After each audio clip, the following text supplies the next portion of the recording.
əhvəndə olsa, şərtdir, onu seçərsəm, məsuliyyətini daşıram, deyə düşünür də rəy, yəni səs haqqını işlətməzsə, bəlkə daha zərərlinin seçilməsinə səbəbiyyət verə bilir. Bu da məsuliyyəti gərəkdirir olacaq. Yəni, mən getməsəm nə olacaq, mən seçməsəm nə olacaq deyib getməzsə, o zaman daha şərli birisini seçərlər, o zaman ümmət daha çox zərər görər. Ona görə ən az zərərini seçmək üçün getmək lazımdır. Şək ilə yəqin zahir olmaz. Yəni, kəsin olaraq bilinən bir şey şübhə ilə yox sayıla bilməz. Məsələn, bir kimsə dəstəmaz aldıqdan sonra dəstəmazını pozub-pozmadığı xüsusunda şübhəyə düşərsə, dəstəmazlı sayılır. Fikri görüş. Bir kimsə dəstəmaz aldığını xatırlayır, amma dəstəmazın pozduğunu xatırlamır. Hökmən o adam dəstəmazlı sayılır. Fəqət dəstəmaz pozduqdan sonra, yəni dəstəmazını pozduqdan sonra dəstəmaz alıb-almadığı mövzusunda şübhəyə düşərsə, dəstəmaz almamış qəbul edir. Dəstəmazını pozduğunu xatırlayır, amma ondan sonra dəstəmaz aldığını xatırlamır, o zaman dəstəmazsız sayılır. Alması məmnun olan şeyin verməsi daha məmnun olur. Almaq yasaq olan şeyi vermək də yasaqdır. Məsələn, rüşvət və faizi almaq haram olduğu kimi vermək də haramdır. Edilməsi məmnun olan şeyin istənməsi belə məmnun olur. Etməsi yasaq olan bir işi bir başqasından istəmək də yasaqdır. Bu qayda əzmətdirmə suçunu meydana gətirir.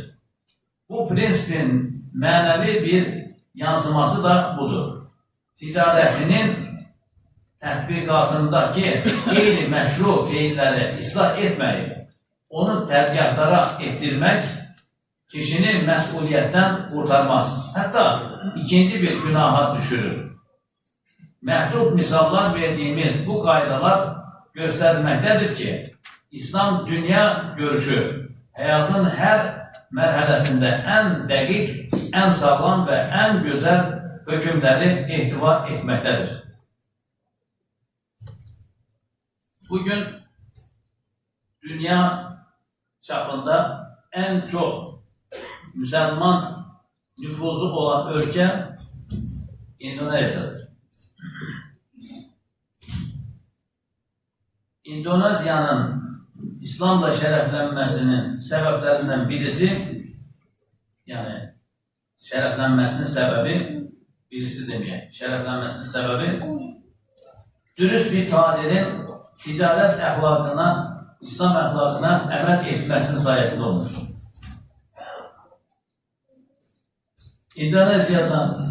İndoneziyaya aparıb parça satan bir tacir malının birisində istehsal xətası olduğunu, yəni defolu olduğunu təsbit edir və satacaq adama, o piştaxtanın arxasında oturan satıcıya deyir ki, bu malı bu qiymətdən verəcəksən. Bu malın bu usulü var, bunu bu qiymətdən satacaqsan, bunu bu qiymətdən satacaqsan, malların qiymətini söylüyor. Özdə bir bazarı gəzmək üçün ayrılır, geri gələndə onun bazarında satılan bir parçanın, bir top parçanın çiynində getdiyini görür. Soruşur, bunu neçədən aldın? Deyir ki, 25 aksiyaya. Olmaz deyir. Biz bunu 10 aksiyaya satırız. Sen 25 aksiyaya nətər alırsan? Bu parça ancaq məndə var. Olsun deyir. Olsun. Bizdə daha, bizim ölkədə bir yerdə daha çox bahadır. Ve olmaz deyir şey. Bu fahiş fiyatı geri qayıdacaq, sənin pulu ölçüb, biçib verəcəm. Neyse, geri gəlirlər.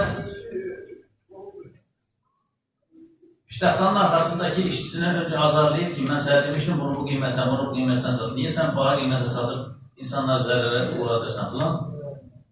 Neyse, ölçüb, biçib, pulun üstünü geri qayıdır. Bu davranışı ağızdan ağıza, ağızdan ağıza ta krala qədər gelir. ölkənin kralına qədər gedir. Kral çağırtırır, çağırın görür o adamı bura. Sənə bu işə sövq edən nədir? O da deyir ki, bizim dinimiz dürüst olmalı. Fahiş fiyatı qadağan edirik. Yəni, ticarət edirik, dürüst olmalı məcburiyyətindəyik. Sən dinin nədir? Deyir, İslam dini. Nədir İslam dini? İslam dini anladır, başa salır. Tək Allahlı inancını anladır. Filan, Peyğəmbər Aleyhisselatü Vesselam'ın kainatın sonuncu Peyğəmbəri olduğunu anladır. Kral müsəlman olur. Dinin gözəlliyinə məftun olur, müsəlman olur. Və qısa bir müddət ərzində kralın müsəlman olmasından sonra təba müsəlman olmağa başlayır və sonunda bugünkü ən çox müsəlman sayısı ilə bilinən bir ölkə olur. Yəni, biz nə qədər dürüst olarsa, biz nə qədər doğru insan olarsa, ətrafımıza o qədər nə edirik? Fayda veririk, ətrafımıza o qədər işıq saçırıq. Bəzən vurğunu yanlış söyləyərək, sözü, atalar sözünü çarptırmağa çalışırlar, yəni başqa yerə çəkməyə çalışırlar, düzdə qalar. Düzdə qalar deyil, düzdə qalar. Turdun düzündə deyil, yəni. Düzdə qalar, əyilməz yəni. Düz olmaq lazım, dürüst olmaq lazım. Ən gözəl kələk düzdür. Bundan gözəl kələk yox. Kələk demək düz ol.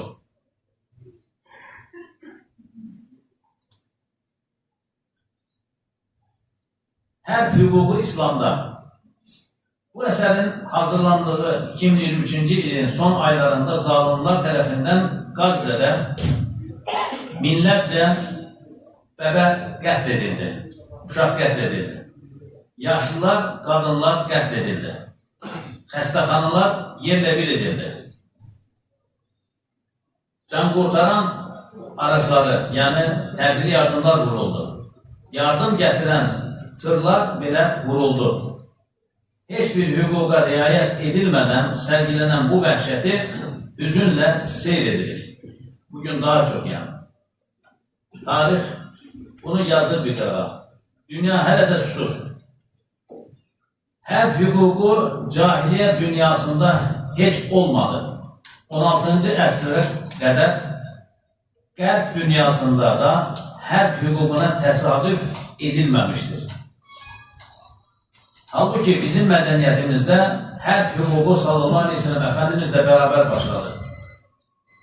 Sülh və anlaşma ilə bərtaraf edilə bilməyən və mücbir səbəblərlə gerçəkləşən bir savaş vəziyyətində Peyğəmbər Efendimiz sallallahu aleyhi ve sellem hesabına bu insani təlimatlarda bulunmuşdur. Bu insani təlimatlar vermişdir.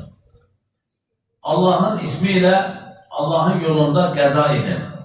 Allahı tanımayanlarla çarpışın. Qənimət mallarına xəyanətdə bulunmayın, xəyanət etməyin.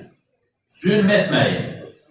Müslə etməyin. Yəni bulaq, burun kimi əzaları kəsərək işgəncə etməyin. Uşaqları öldürməyin. Devam Müslim. Hətta uşaqları məbədlərinə çəkilib ibadətlə məşğul olan kimsələri, qadınları, yaşlıları və savaş xarici işlər üçün kiralanan kişiləri öldürməyin. Kişiləri yandırır, yaxmayın. Ağaçları köklərindən kəsməyin. Yəni, müsəlmanlar Resulullah sallallahu aleyhi ve sellemin əxlaqına bizə öyrətdiyi hərb hüququna riayət edərək müharibə vəziyyətində belə insanlıqdan çıxmırlar. Hatırlayırsınızsa, keçən vəzlərimizin birisində mərhum Aliyə İzzətbekoviçin bir sözünü sizlərə söyləmişdim. Biz düşmən kimi davrandığımız zaman, yəni düşmənlərimiz kimi davrandığımız zaman, əsl o zaman məğlub olur.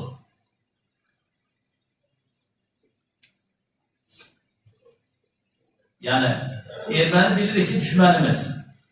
Amma erməninin elədiyi kimi eləməyə başladığımız zaman müharibədə, o zaman biz məğlub olmuşuz. Bizim öz əxlaqımız, öz mənliyimiz, öz insaniyyətliyimiz var. Biz insaniyyətliyimizdən çıxmayacağıq. Savaş qarşısında ölərək və ya öldürərək. Amma kulaq kəsmək, burun kəsmək, göz çıxarmaq, bunlar İslam bizə qadağan eləmiş. Peyğəmbər Aleyhisselam bizə qadağan eləmiş. Biz onu eləməyəcəyik. Mərd-mərdanı döyüşəcəyik, öləcəyik və yaxud da öldürəcəyik. Zaten canımızı təslim etdiyimiz zaman biz ölməmiş oluruq, biz şəhid olmuş oluruq. Allah Teala şəhid olan kimsələr ölülər deməyin deyir. Onlar diridirlər, siz bilməzsiniz.